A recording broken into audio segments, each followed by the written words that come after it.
et ba Congolais nyos tout. Biso to ebike ba président ya seni oyo ba tiaka ya koncha bango na bato bazo bebisa ba élection na mboka. Loto lobi boye makamaka dima wana biso peuple kadima to ebi été. Alors Félix Abani ko préparer déjà faute en 2023. A nommé cadre bana C na cour constitutionnelle. Pourtant au C na ko sala mosala mabe amemekuna et le canal la lettre à la poste. Et le canal la mbele kata matembele. Président Eli a dénoncé yango. Alors Félix a violé la constitution. Comme il y a un respectable accord, a BBC Bakor na yena ndeko Kabila, yango lelo oyo a commis dictateur.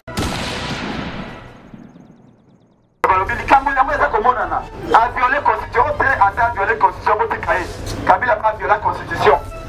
Kabila pas nommé ou yaye, botika nommé ou yaye. Nous après, l'union sur le sein de l'héroïne. Mais il y a l'élection. A nommé ou yaye, le collaborateur. Cour constitutionnelle, la meilleure cour constitutionnelle a été présidée. La meilleure cour constitutionnelle a tiré les loutés. La meilleure cour constitutionnelle et la République démocratique du Congo. À côté de cette dictature, ils sont mal placés. Et ça, tout est ça, la volonté. À son pour la Kabila, mais elle m'a payé.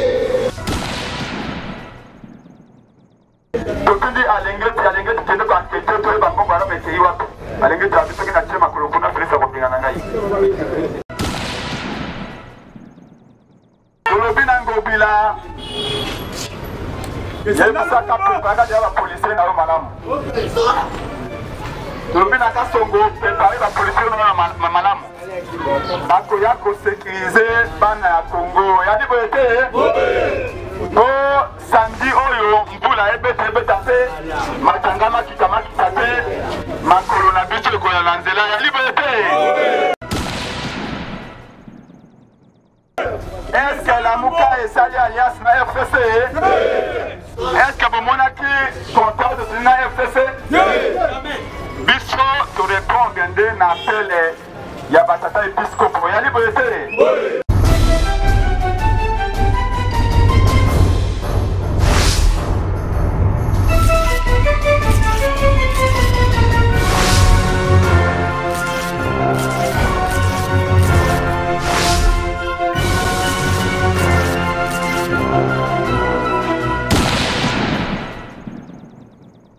Bonjour à tous nos téléspectateurs de Cleboa.com.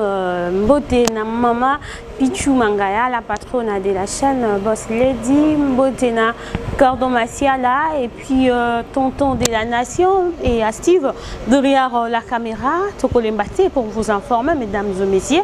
Et Toko Solanini à travers cette émission, Tozo Lembate Rente, Tokitaki na ville, na parlement de Bouya, Bandeko Alamuka, Wanawa Pindeko Prince et Penge, Oazali cadre na la Mouka et cadre na SID et puis communication na la Mouka, qui a sensibilisé la population, pe bandeko ya SID na ensemble pour le changement na Matali marche ya le 6 novembre oyo toyebi que FCC, CLC, Église catholique, mouvement ya Katumbi et FCC, il y a autorité morale Joseph Kabila Kabange, va marcher le 6. Pour beaucoup de raisons, Maïmatali Ram, Maïmatali glissement, na élection, et puis Maïmatali est belé, surtout Maïmatali Seni, et Maïmatali contre, na Maïmatali place Oyonde Kokadima, Azali Kozo. Voilà pourquoi à travers cette émission, Bakolaksia Bino Namolaï, le Lengeni Ndeko Principe Pengewa, le cadre. Na SID puis communicateur na la Mouka à Lobaki na ba question yango et tokozonga tout juste après pour clôturer cette émission. Suivez.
juge bazouzi juge de la cour constitutionnelle en violation de la loi. Juge oyo a condamné Kamere à conseil à 100 jours. Hier a juillet pour nous faire ça merci avec le tien la cour constitutionnelle. Combo naie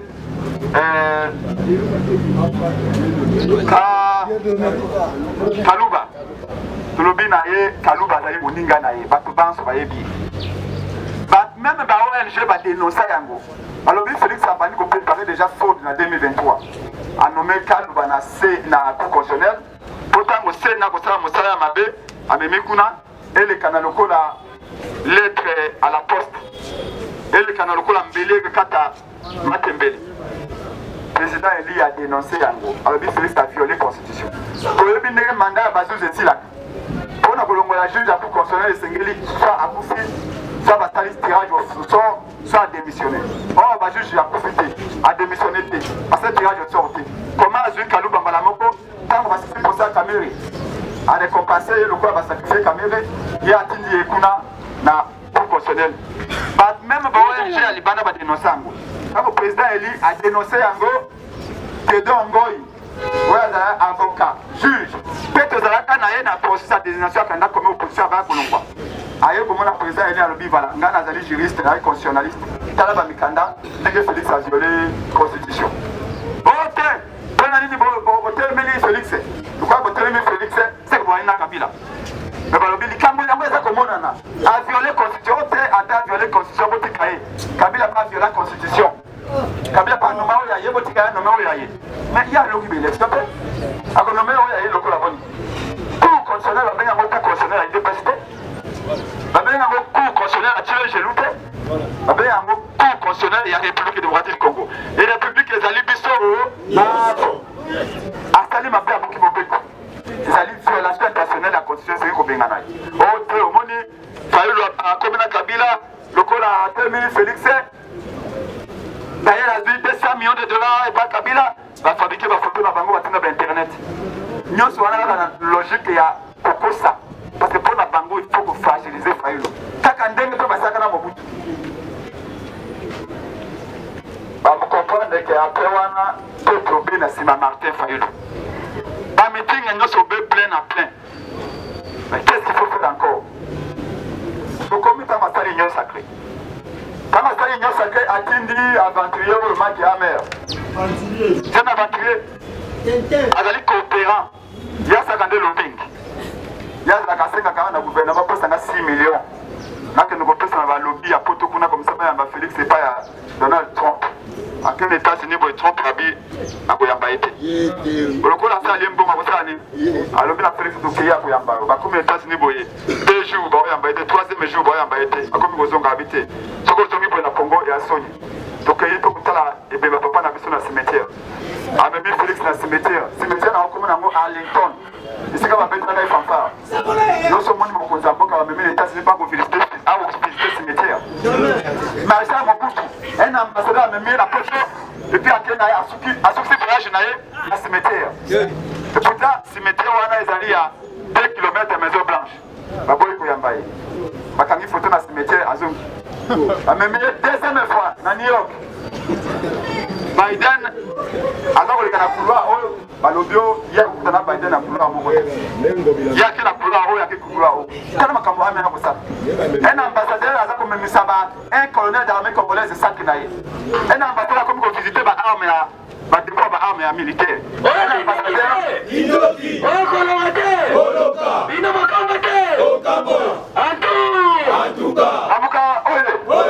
un ambassadeur a comme vous visitez au mine. On a étudié la visité mine à Kuna. A quel Bounia vous visitez la mine. Est-ce que mon ambassadeur est rien pour Yoana? Un ambassadeur a bien si tout le gouvernement. N'a pas mandé Bazaïba. A comme la Bango, Vigne, on a 18 ans, on a quoi à l'ambassade de Naï. Toutes les femmes du gouvernement, tu les gelous et à Samarcode, à Ben Sibango. Un ambassadeur a comme le vice-président de la République. Nous avons une faiblesse à mon pouvoir. Amera Vaya Awa. Amera Vaya Awa. Avec l'ambassadeur na Chili. Est-ce que ça m'a cambié pour ça de l'Awa? Je m'attends pour ça à Chili. Parce que Mboké, elle est faible. Amer aye ta masali nyo sacré aye atindi amer.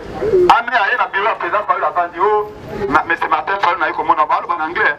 Au président Fayulu a fait anglais dada. On peut t'attendre les tas. Oyoka. Amer. Amer le Mr Fayulu nega na awa na ko epitayo pardon kota ni nyo sacré comme ça kuna ba réforme yo lengi to sala ngokuna. Fayulu akali abitanga bien na miso. Abinga nazali néocolonisé. Alors, l'époque de la colonisation, et c'est le cas. Mais c'est amer. Vous me voyez, moi, Fayulu, qui a reçu la confiance des Congolais. N'a que de côté l'union sacrée, cette escroquerie d'État ne compte pas sur moi, monsieur. Les réformes de Salama, et que ça m'a dit, parce que on est allé volontaire à Pépé. Allez, volontaire, amer à Kangi Bissakanae, à Bibi. Accueilli comme on a Pemba. Abina Pemba, ce qu'on a intérêt à Onyoso. Pour préserver yango kende na nyosa pe malobi na ye merci na kokende akeli komona katumba pe katumbe soko lingi ba intérêt na otu préserver yango pouvoir we protéger o kende na nyosa pe katumba lobi merci na kokende de bango baki linga komona musito lobi na ye non inutile mongongo ya Fayulu ça que mongongo na ngai ali pe so kota na nyosa crété ezali kimoyibi exactement quand le président il a lobaki. Le président il a dit ok. Aïe pas qu'il déjà qu'il y a sacré dans les conglomérats des GCR. Il y a du côté. Il y a sacré moi la bosso il y a sacré apporter les ali ram. Est-ce que ram les ali peuple d'abord? Ram les ali peuple d'abord. Les ali qui moyibi. D'abord. Il est mauvais. N'allez pas en encore la balobi. Bah il va qu'à soda mais ram est ibi soda. 6 millions de dollars. Les alliés observatoires à dépenses publiques de lobby yango. Donc on dit à l'engagement qui est de enquêter tout le bango bara mais qui y va. À l'engagement de biso qui n'a tchema kolokuna fele sa kopinga nangai. Mais akena na poto pona enquêter makama passeport. Mais ya kalo enquêter makamba mais ali awa. Donc par exemple boy ko kende na inyo sange balobia voilà. Fayulu azimbo wa kabila. Pona nini na boyo ko tinyo sacré. Pona nini muzita boyo ko tinyo sacré. D'ailleurs bomoni na kabila pa boyo ko tinyo sacré. Donc bazala ensemble. D'ailleurs Fayulu azisu 32 millions de dollars. Ah. Donc pour Fayulu boyo ko tinyo sacré a komina kabila. C'est dire que na mboka oto asu na droit global noté. Soko lobi non, c'est komina kabila. Soko tomoli de droite a ide place komina kabila. Est-ce que ça va bon? Siko tolongwe na union sacrée. Tokomi na makambo ya seni hao. Combien de fois biso bana la muka to réclamer ba réforme? Combien de systèmes na ba marche to sali pour ba exiger ba réforme? Ba kei na parlement FCC na union sacrée. Ba bandi ko négocier. Tina moi o etozali to na moi. Ah, comme en novembre. Le 1er novembre lelo. Tina les 15 ya moi autour en octobre. Batu ya union sacrée na batu ya FCC babanda ko négocier na parlement pour na batenda ba délégué na bango na seni. Ali bongo pe. Pour na loi o bango basalaki. Tant basaki loi la muke zalaki. Loi na basali yango même église catholique azaki na kati. Même SSC zalaki na kati. Kaka biso la muka na lucha to bando bunda libanda. Ali bongo pe. To sali combien de sites na parlement pour na ko bato pour loi wana. Ba kangi biso ba lebele. Bande ko na stage welo na baninga mususu. FCC union sacrée bazali loboko na loboko baza ko négocier kuna soto lobaki loi wana e ali mabe ali prêter biso logique na biso za ki ba politicien to ba bimana seni zaka na société civile bango FCC na union sacrée balobi non il faut ba politicien baza na carte donc est-ce que biso na bango to kokanaki kozaki na makalisi moko to comme le 15 octobre bango na FCC ba ko kana kaka te to lobi balinga te to kondima kati mate to kondima pe lwa wana to ko kamo Félix Azimboso alobi na mboso okosala obero ngana lingi ayebisi baati abi okosala obero ngana lingi kati mesengeli aza wana ba confesseur de Jésus pe ba pasani bango na bango to to bi etali biso te la muka to kotunika ba meeting na biso tina marche ya kafukafu ota utoko sa kote ngapa tango ba moni marche iwana banganga ya IDPS basangani balingaki banokisa mvula nalobi na bango soki bakoko na ngai alonja na bakufaki nayebesika bakunda bango bokoko mpe kosala mvula ekobeta te po bango bakanisaka batenge boye te awa sikoyo bakoko tolesaki libaya po soki bakende kosala baalliance na Kagame soki bamelaki nini toyebi te toyebi soki bozwaki seku ya Kagame soki okende kozwa seku ya Kimbango yali boye te okende kozwa seku ya Kipavita yali boye te bakoko mpe bayalaka soki bayibaki koko me bakoko etikali mpa na biso na lamuka yali boye te tobi na bango marche ewana bolinga te tozwaki baeko basali ndenge nyonso babandaki na mitinga ya Sainte-Thérèse na 2h dibata bakorebenge pa ndeko nanga Alexis Sénégal akomonte podium balobi balobi lobi manoka ekunza ya kusakana te mvula na abi Alexis kobanga te bakoko bayali na tongo na ngobo elikolo yindi kaka na Sainte-Thérèse babenga mpasi mpe bomoni yotaki te bapamba na abi ekebeta te soki ebeti okochange nga kombo tango na ye na 6h nakomi na ye todase bayebisi ngai bana mokali balobi awa babaki batracte balobi mitinga ya lamuka ezali reporte nalobi na bango ezali mosala ya pamba bakomplo na bango nyonso ekota na mai bakomona bolumbu ya nkoba bamonaki yango te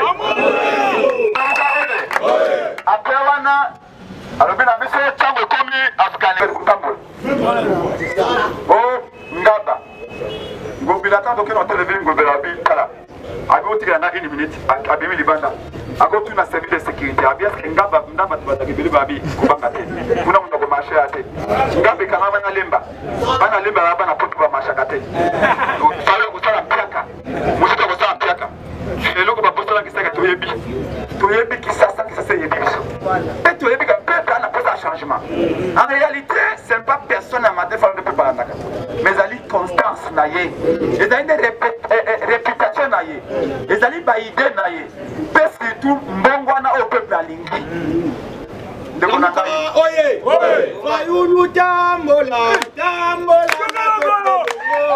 epesaka pouvoir fayulu tambola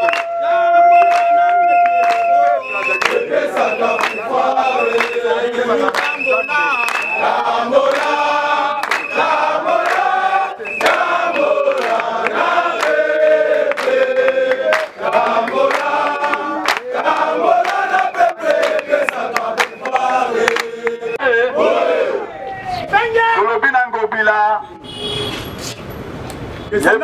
prepare ya bapolisier na yo malamu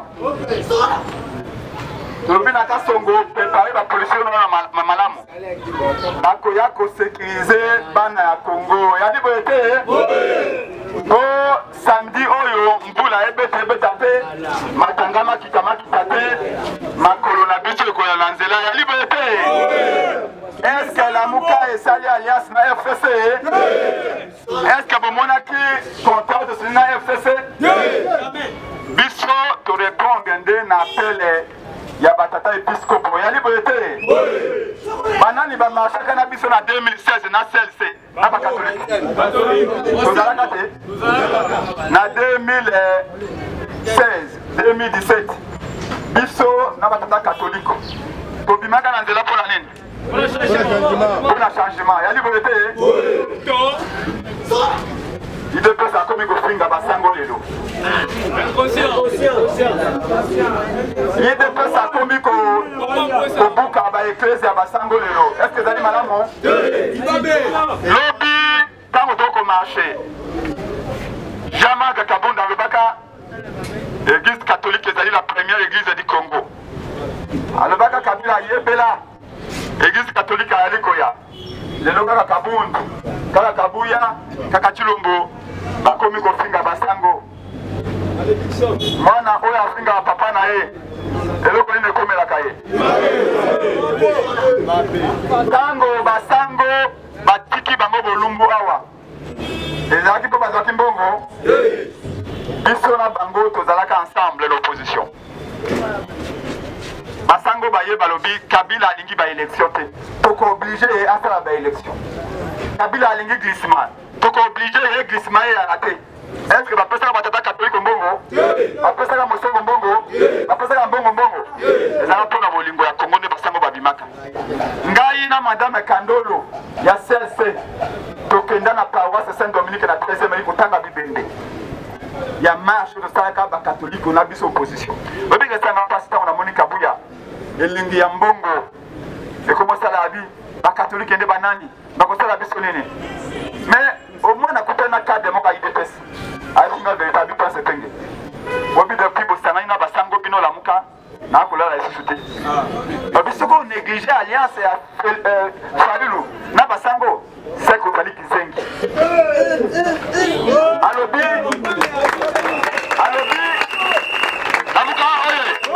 alobi nga nazali membre ya IDPS mais nayebi force de frappe ya église catholique abi soki ambongo apesi yo nsima alobi wana libabe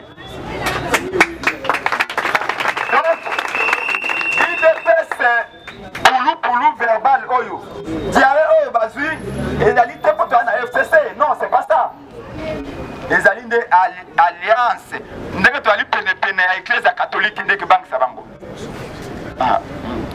donc mpona bango Fayulu aza na bato église catholique aza na baparoisse aza na bafidèle église catholique eyebi kosala diplomatie libanda donc kadima moya leka eyali atako banome ye wana mangungu ya pamba alobaka kokende liboso ezali kokoma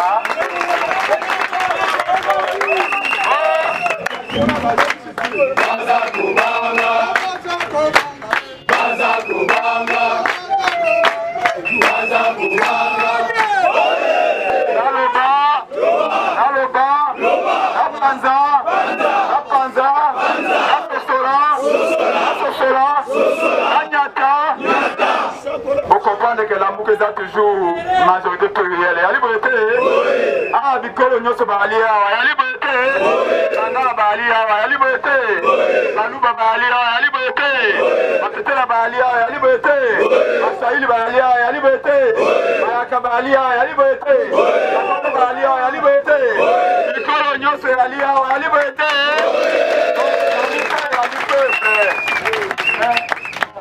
Vraiment ça te biso déjà ba congolais les camarades qui m'ont ya seni ils ont été là on mela tous les ba congolais nyos tout biso to ebike ba président ya seni oyo ba tiaka ya kocha bango na bato bazo bebisa ba élection na mboka 2006 Jean-Pierre Bemba zwaki biso peuple to bénéficier de l'autre côté 2011 Kabila tse mutu na seni peuple a joué l'autre côté 2018 Kabila tse nanga na seni peuple a joué l'autre côté pays bien les remarques notre lobby boye makamaka dima wana biso peuple kadima to ebiete kadima na seni akofanda te kele so de condition Kabila akofanda te kadima akofanda te na seni to kotia netre élection à la transparence est crédible depuis 2023 muto yo peuple abimisi yende wana muto akokamba mboka totala fanza omemisa mboka kadima akofanda te na seni soki kadima fandi na seni papa na ebisi makala wana eza muke babando tia biso na martyr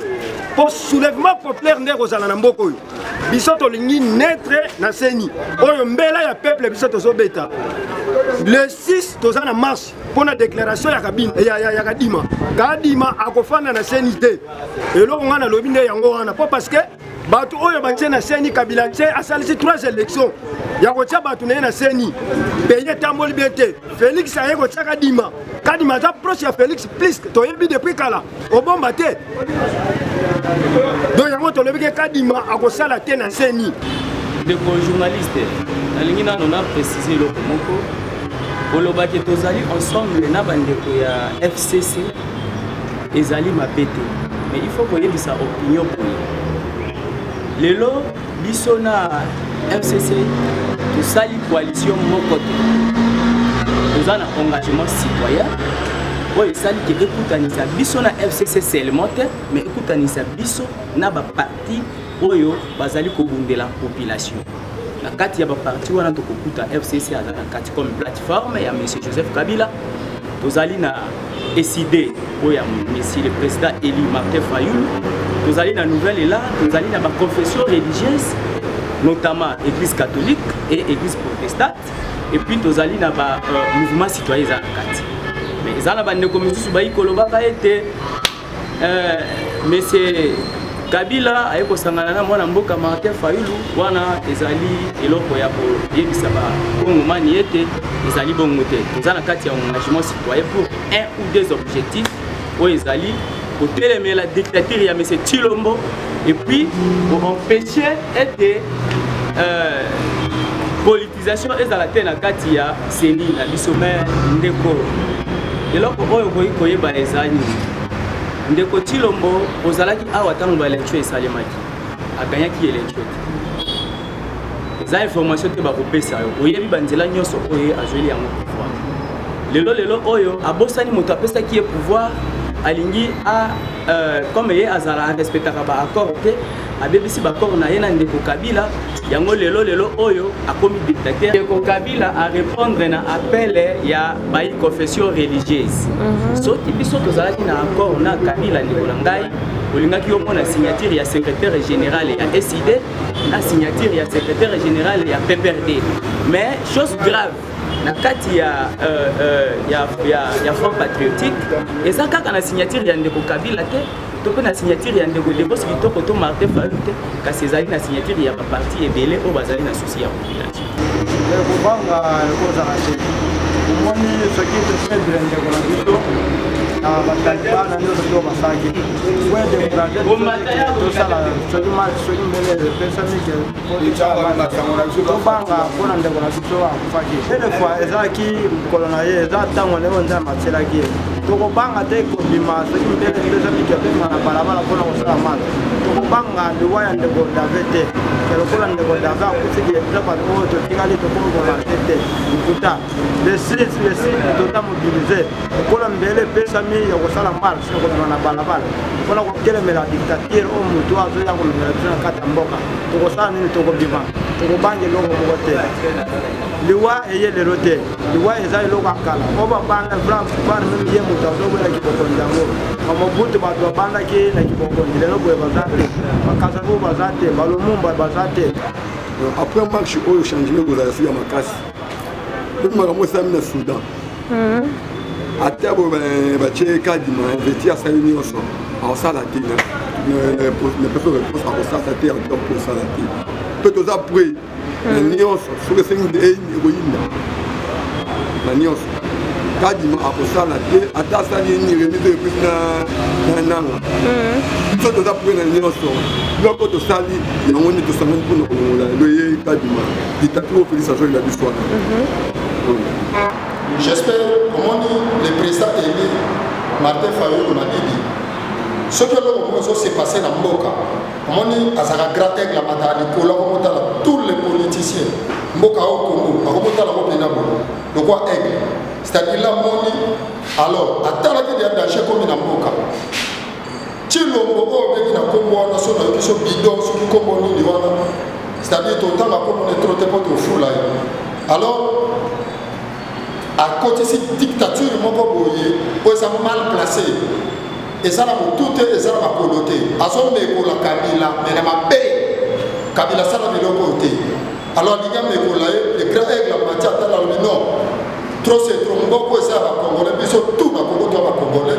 Alors à Fongoli porte, bloc patriotique, avec tout le monde, tous les peuples congolais précisé, Rwandais, Ougandais, Burundais, Nandais, Congolais, Bahia, tout ça la bloc mon copoto Bouka. Nous sommes arrivés à la fin de cette émission. Vous venez de suivre les différentes images Wanawa Pindeko Principenge à l'Obéli. La question il y a Seni, la question est belée.